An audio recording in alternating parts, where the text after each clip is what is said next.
수 있다는 거 우리가 좀 명심해야 될 것 같아요. 세금을 덜 내기 위해서 공공연히 사용되었던 이른바 이중계약과 세금 기준이 실거래가로 통일되고 특히 이중계약서를 만들면 엄벌에 부동산 이중계약서를 검찰이 처벌하겠다고 나섰습니다만 온 국민을 탈세범으로 몰아가는 엉성한 제도부터 뜯어고쳐야 한다는 목소리가 높습니다.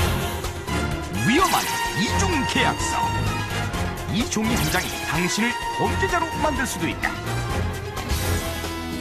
2006년 상반기 부동산 매매 건수 62만 543건. 그중 불성실 거래 혐의 건수 총 4만 2,900여 건. 허위 신고로 최종 판명될 경우 최고 3년 이하의 징역 혹은 취득세 3배 이하 벌금형에 처해지는 이중계약서. 만약에 다운계약서를 쓰게 되면은 파는 사람이 양도세가 줄어들게 되겠죠. 그래서 이제 양도세를 줄이기 위한 방법으로 이렇게 이제 다운계약서, 이중계약서를 쓰는 경우가 종종 있는데 이거는 쓰지 말아야 될 것 같아요. 사는 사람 입장에서는 그렇게 쓰면 손해보는 거잖아요. 물론 이제 사는 사람 입장에서는요, 나중에 팔 때 양도 차익이 이제 2배가 돼서 자기가 차익이 남지 않은 거에 대해서도 세금을 더 추가로 내야 되는. 그렇게 되더라고요. 그럼 제가 사는 네. 사람도 그렇게 처음에 그 이중계약서를 써서 가격을 네. 낮추게 되면은 네. 처음에 구입할 때 뭔가 조금 혜택이 있는 취득세를 건가요? 적게 네, 내잖아요. 만약에 다운계약서를 쓰게 되면은 이제 취득세를 좀 적게 내겠죠. 네, 그런데 그거보다는 나중에 양도소득세를 많이 낸다는 거, 요거 감안하셔서 안 쓰는 것이 가장 좋은 방법입니다. 그러면요, 취득세, 등록세보다 네. 증여세 이런 양도소득세가 훨씬 더 높습니까? 네, 그렇습니다. 취득세는 각각 이제 1%씩에서 2%가 됩니다. 취득세가. 그런데 우리가 증여세나 양도세는요, 세율이 증여세는 최고 구간이 50%가 되고요. 우리가 양도세는 최고 구간이 36%가 되고요. 1년 미만 팔았을 때는 50% 세율, 또 2년 미만 팔았을 때는 40% 단일 세율이 적용됩니다. 근데 저 박사님, 네, 저 박미선 씨랑 그 오랫동안 그 라디오 했는데 저렇게 똑똑한 사람이 왜 돈을 못 버는 거예요? 질문 있어요. 네, 김대미 씨. 예. 파는 사람이 끝까지 이중계약서를 쓰자고 계속 고집을 하면 그때는 어떻게 해야 돼요? 그런 경우에는요, 사실 이제 실행되는 행위가 아니기 때문에 어디에다 뭐 신고할 때는 없는데요. 계약을 않는 것이 좋을 것 같습니다. 집을 사고 팔 때 세금 줄이는 부자금법 5. 세금은 자진 납세하라. 4. 부부 공동 명의로 하라. 3. 이중계약서를 조심하라. 과연 500만 원짜리 정보 2위는 무엇? 이 여자 2위 쳐라. 네. 2위 한번 맞춰보자 우리. 예, 2위 맞춰보겠습니다. 부자생하신 줄 알았어요. 이번에는 정말 우리 박철 팀이 꼭 2위를 맞히시길 바랄게요. 저희가 좀 양보할게요. 네, 양방으로 500만 원짜리 정보 이건 어떤 것인지 열어보겠습니다. 예, 부자금법 2위 보여주세요. 한 번 구매한 집은 되게 쉽네요. 뭐뭐뭐뭐 살아라. 이미 박철 팀! 알았어요. 네. 한 번 구매한 집은 팔지 말고 평생 동안 살아라. 평생 동안? 살아라. 그냥 계속 들이대라 이거예요. 그거 아니에요? 아니, 평생 동안? 오래오래 살아라 그냥. 아니야. 지겹도록. 아니, 지긋지긋하더라. 저도 아파트에서 살지만은 네. 자꾸 그 개조하려고 그래. 그러지 말고 한 번 구입한 집은 수리하지 말고 살아라. 아닙니다. 2년 보유, 2년 거주, 3년 보유, 2년 이상 살아라. 예, 2년 보유, 3년 거주. 2년 거주, 2년 거주, 3년 보유. 그러니까 2년 이상? 자, 2년 이상 정답 살아라. 정답입니다.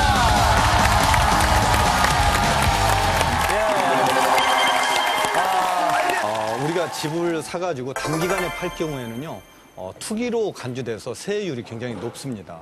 예를 들어서 우리가 이제 집값이 1억 원이 올랐다고 가정을 하면은요, 1년 안에 팔았을 경우 우리가 세금이 50% 세율이 적용돼서 5천만 원 세금을 냅니다. 그런데 이제 세금이 굉장히 많죠. 그런데 이거를 1년 초과 2년 미만 팔았을 경우에는 세율이 40%가 적용이 돼서 4천만 원 세금을 내게 됩니다. 그런데 이 집을 2년만 잠깐 넘겼다 팔더라도 세율은 이제 줄어들어서 약 2,430만 원 정도 세금을 내면 되는데요.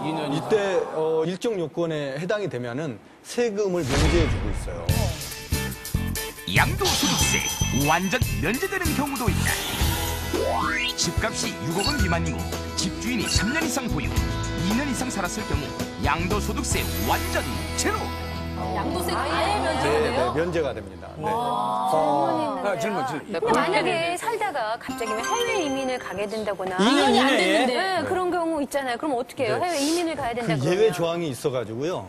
해외로 이민 가는 경우에는요, 뭐 1년 미만인 경우에도 세금을 내지 않아도 상관이 없습니다. 아, 해외 이민일 경우에는. 네, 다만 출국 후에 2년 이내에 집을 팔아야 된다는 거죠. 아, 그 집을 그냥 갖고 있으면 안 되는 네, 거군요. 안 됩니다. 네, 네. 아, 이성미 씨가 여기 집이 있다가 그렇죠. 캐나다로 이민 가셨잖아요. 네. 근데 그 집을 계속 내놓더라고 해서 가지고 있으면 더 오르지 않겠냐 제가 얘기를 했는데 그걸 팔았거든요. 근데 네, 네. 그 판 게 잘한 거네요.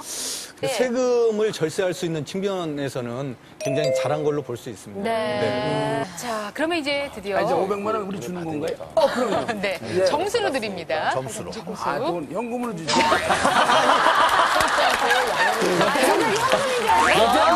그래서 아까 그렇게.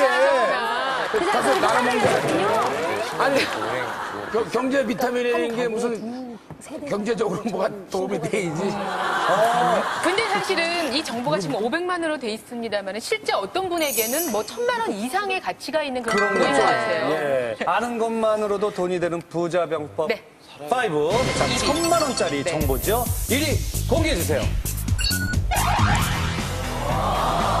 집 구매는 정답. 뭐뭐 이후에 어머, 정답이 나왔어요? 나왔어요. 네.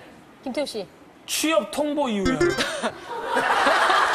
확실하게 보장을 받고 수입이 있을 때? 수입이 있을 때. 아닙니다.